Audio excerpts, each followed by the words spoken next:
Vamos combinar? O debate Neymar já tá chato. Mas é justo ele existir, por se tratar do nosso maior jogador dos últimos 15 anos, pelo tamanho que ele tem para esses jogadores da seleção, e tudo isso que tá acontecendo é um reflexo do ciclo ruim por muitos motivos que ele teve desde o gol contra a Croácia em 2022. Só que se a gente for analisar, o ciclo do Brasil como um todo também foi muito ruim e a gente chega pra Copa com muitos problemas e muitas dúvidas. E eu tô fazendo esse vídeo tentando se esquivar ao máximo do assunto Neymar. Óbvio que ele vai ser abordado aqui, mas o meu intuito é falar de posição por posição com um pouco mais de detalhe. Tô usando a pré-lista que a TNT soltou, mas sinceramente são poucos os nomes que a gente pode julgar que faltaram aqui. Tentar tratar principalmente dos que vão ser convocados, até porque até neles tem muitos problemas. E a gente já começa o nosso debate com alguns. Vamos falar dos goleiros. Partir primeiro da pré-lista. Eu não vou ficar citando aqui os jogadores que não estão nela, mas aqui no gol eu vou citar porque o Everton está tendo 38 anos e o Fábio não foi tendo 45. É óbvio que ele foi esquecido a carreira inteira, mas ele foi esquecido de novo. Não acho que ele irá pra Copa, o tempo dele já passou, só que ele podia ser mencionado aqui. Tudo bem, vamos continuar a falar do Alisson, do Bento e do Ederson, que são os principais goleiros. E aqui a gente tem vários problemas. Começando pelo Alisson, a gente tem que rezar pra ele tá bem na Copa, porque ele se machucou e tá há bastante tempo fora, vai voltar agora provavelmente nesse fim de semana. E apesar de ser um cara que muita gente não gosta, é muito difícil a gente analisar os outros goleiros, porque essa última falha do Bento foi bizonha. Uma falha ridícula, não tem como jogar ele só por isso, só que quando ele jogou pelo Brasil, não foi um goleiro confiável. E titular, se o Alisson não estiver bem, vai ser o Ederson, que não fez uma temporada no Fenerbahçe. Então, olha isso, um dos nossos goleiros tá machucado, a gente não sabe se volta, o outro a gente não tem confiança e o outro fez uma temporada ruim. Olha como a gente tá mal. Tem o John e tem o Everton, mas o único goleiro que tem alguma chance de ir pra Copa é o Hugo Souza. Eu vejo que ele vai entrar mais se um dos três machucar, mas caso ele fosse entrar, ele não vai tomar a posição de nenhum dos três. No sentido de que se ele entrar, ele vai entrar como terceiro goleiro, a gente pode pensar nele sim pra pênaltis, só que tudo leva a crer que o Ancelotti não pensa nele dessa forma. Então, pra goleiro, a gente tá mal. Se for ser um pouco menos razão, a gente tem três goleiros que não são goleiros milagreiros. O Alisson é muito bom e por isso ele tem que ser o titular. Mas nenhum dos três são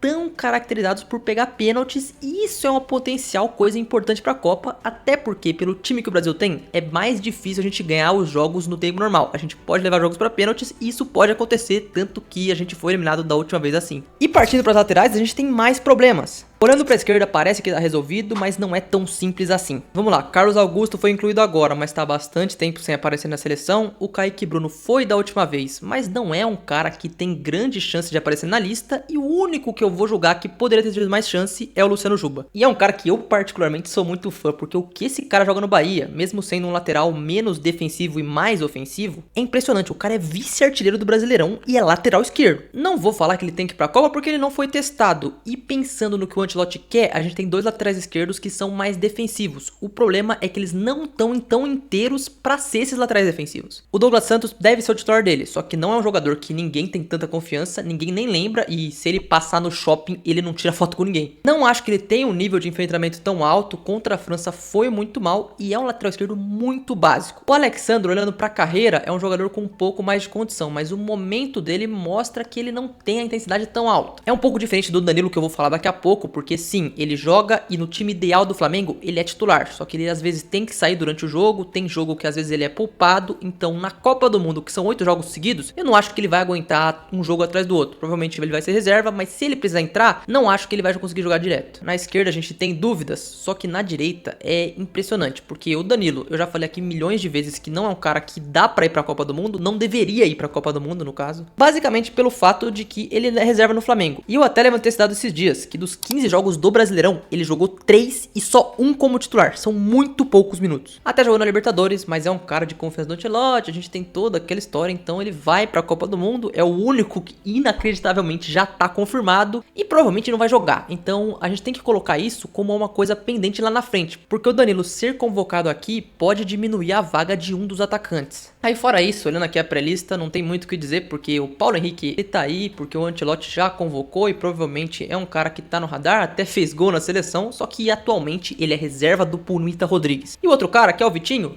beleza, ele pode ter um pouco mais de confiança pelo filho do Ancelotti ter treinado ele no Botafogo, só que muito provavelmente ele não vai estar na Copa. Quem vai estar na Copa é o Wesley, que tem uma característica diferente. Por quê? Porque a ideia do Ancelotti antes, com o Militão 100%, seria jogar com ele na direita, e é um cara defensivo, então a gente ia ter 2 laterais defensivos, abrir um pouco mais o meio campo com 4 atacantes, a gente ia conseguir atacar com qualidade. O problema é que agora, tendo o Wesley na direita, é um cara mais ofensivo do que defensivo, e isso pode ser uma coisa que a gente tem que jogar a ver nos próximos dias, porque é bem difícil de montar esse esquema com ele. O que eu faria, sinceramente, colocar um zagueiro na esquerda e deixar o Wesley com o corredor direito aberto, porque assim a gente consegue dobrar o lado direito e deixa o Vini com mais espaço na esquerda. Se a gente for pensar o que ele estava fazendo já e o Wesley não jogar, na direita ele vai ter que convocar um outro zagueiro, que é o Ibañez, e aproveitando, vamos para a lista dos zagueiros, onde tem mais nomes e algumas dúvidas. Vamos lá, prováveis devem ser o Marquinhos, o Magalhães e o Bremer, com o Marquinhos e o Magalhães os 2 titulares, o que não tem o que criticar, os 2 estão na final da Champions, 2 zagueiros que são dos melhores do mundo, não tenho o que falar aqui. Bremer também, ótima escolha, foi bem contra a França, foi testado, deve ir para a Copa, e dos que estão fora, tem que citar o Fabrício Bruno, Léo Ortiz, Natan, Vitor Reis, Alexandro, esses caras não vão. Para mim, as dúvidas estão em 3 nomes, Ibañez, Léo Pereira e Thiago Silva. Com a convocação do Danilo na direita e com o Ancelotti já tendo falado antes que ele ia usar 9 nomes na Copa,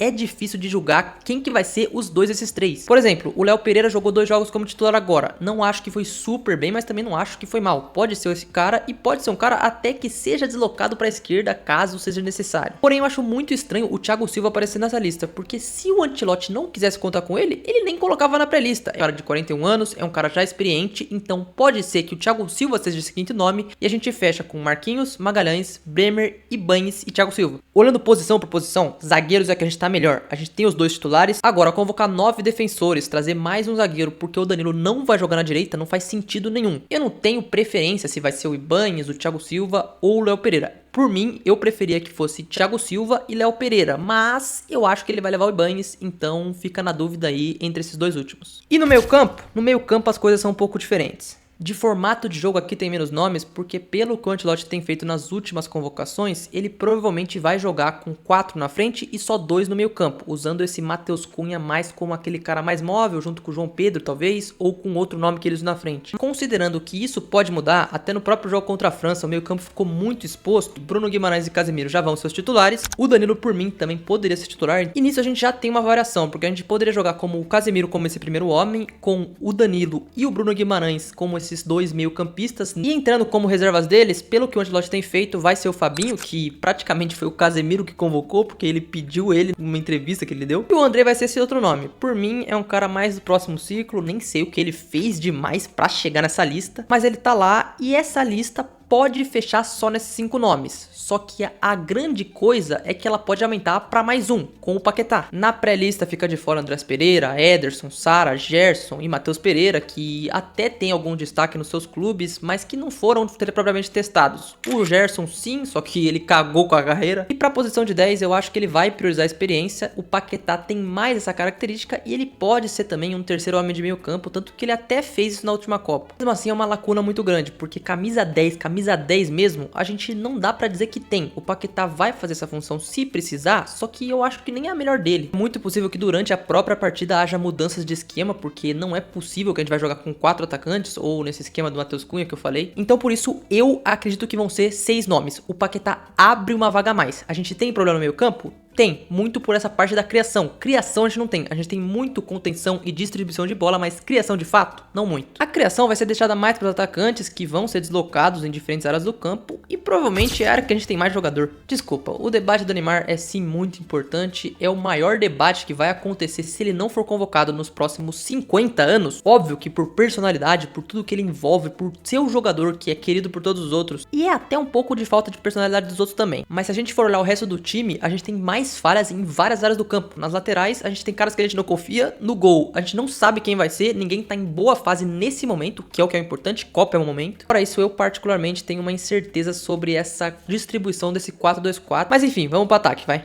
Primeiro eu vou citar os que estão fora, tá? Antony, muito pouco provável, até tá bem no Betis, mas não vai receber essa chance provavelmente. Gabriel Jesus, legal ter sido citado, mas também não vai. Igor Jesus tá em ótima fase na Inglaterra, até acho que talvez possa ter uma pequena chance, só que muito provavelmente não. A gente tem bastante atacante aqui. Aí tem o Savinho, que quase impossível de ir. O Caio Jorge, por mais que tenha feito o ano que fez no Cruzeiro no ano passado, é um dos últimos nomes da lista.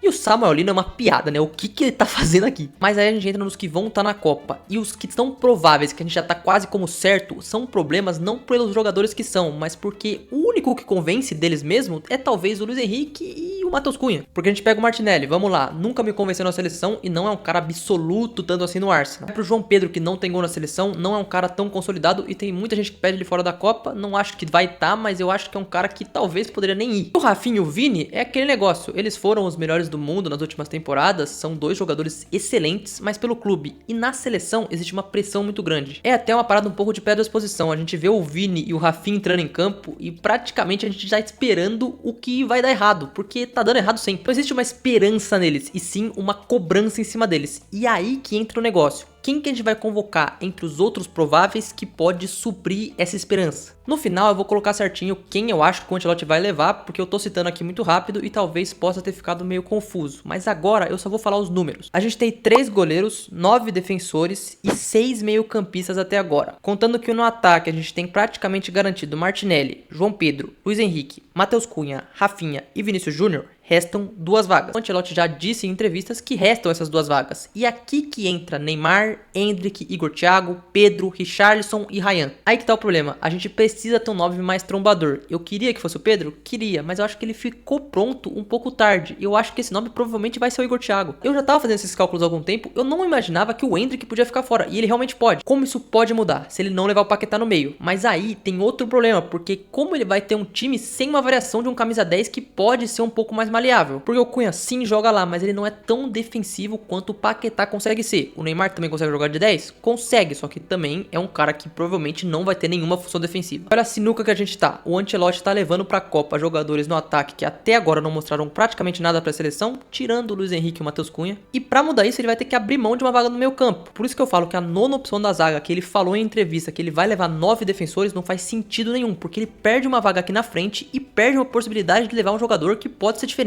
Eu não levaria 9 defensores e incrementaria essas vagas com Endrick, Ryan e Neymar, tá? Essa é a minha opção. O que eu acho que o Ancelotti vai fazer? Pela pressão popular, não tem como ele deixar Endrick e Neymar de fora. Não queria que eles competissem vaga, mas eu acho que nesse momento o Endrick tá um patamar acima. E aí que entra todo o negócio do Neymar. Eu vou falar da minha opinião, mas eu vou tentar ser frio falando do que eu acho que o Ancelotti pensa. Óbvio que isso é muito culpa do Neymar. Tudo que o Neymar fez, desde as lesões até os momentos fora de campo, ou as decisões que ele tomou de ir pra Arábia, de ir pro Santos, podem ter sido ruins. E ele até agora tá cotado, ele até agora tá na pré-lista. Me parece estranho ele não ter sido vetado já. Beleza, se o Ancelotti tivesse descartado ele, toda essa pressão já tinha acabado. Agora ela tá muito maior se ele for e se ele não for. Mesmo assim, pensando na vaga da frente, essa lista deve fechar com Endrick e Igor Thiago. O Neymar é o único que pode mudar um pouco isso. O Ney pode entrar na vaga desse nono zagueiro que possivelmente vai rolar, ou ele pode tirar o Paquetá ou até o próprio Andrei do meio campo. Existem muitas variáveis e por isso a convocação é tão difícil. Goleiros, que são um problema sério que a gente tem, que a gente não pode confiar em nenhum. Óbvio que se o Alisson estiver bem, ele vai ser titular e não vai ser aquele cara que vai comprometer. Só que se ele não for titular, a gente vai ter que contar com 2 goleiros que a gente não tem certeza nenhuma. Aí nas laterais, na esquerda, a gente tem um cara que ninguém confia e outro que a gente não tem confiança fisicamente. E na direita, um cara que não vai jogar e outro que o esquema não favorece ele. Porque se o Militão jogasse, era um cara defensivo. O Wesley é um cara ofensivo. Tem que ir pra Copa? Tem. Só que a variação pro Wesley pode render uma vaga mais na zaga, que entra o Ibanez. Aí entra mais um problema, porque com 9 defensores, a gente pode tirar a vaga de um possível Ryan, de um Endrick, de um Neymar, que poderiam fazer diferença. São caras que têm personalidade. E eu prefiro a personalidade do que caras que não decidiram nunca pela seleção. A lista que eu acho que o Ancelotti vai levar fica assim. Ainda tem muitos desequilíbrios, tem muitas dúvidas, muito pela quantidade de vagas. Na minha opinião, tem caras que estão dentro, comparado com caras que estão fora, que não deveriam estar, que não fazem sentido nenhum. O Endrick não está nessa lista fechado é meio loucura. Isso está sendo muito pouco discutido. O problema do Brasil não tá na vaga do Neymar ou não. Tá em muitas outras vagas. Tem muito jogador questionado nesse meio e tem muito jogador que vai porque não tem outro. Só na segunda-feira, dia 18, a gente vai ter alguma resposta. E até lá, muitas teorias vão ser feitas.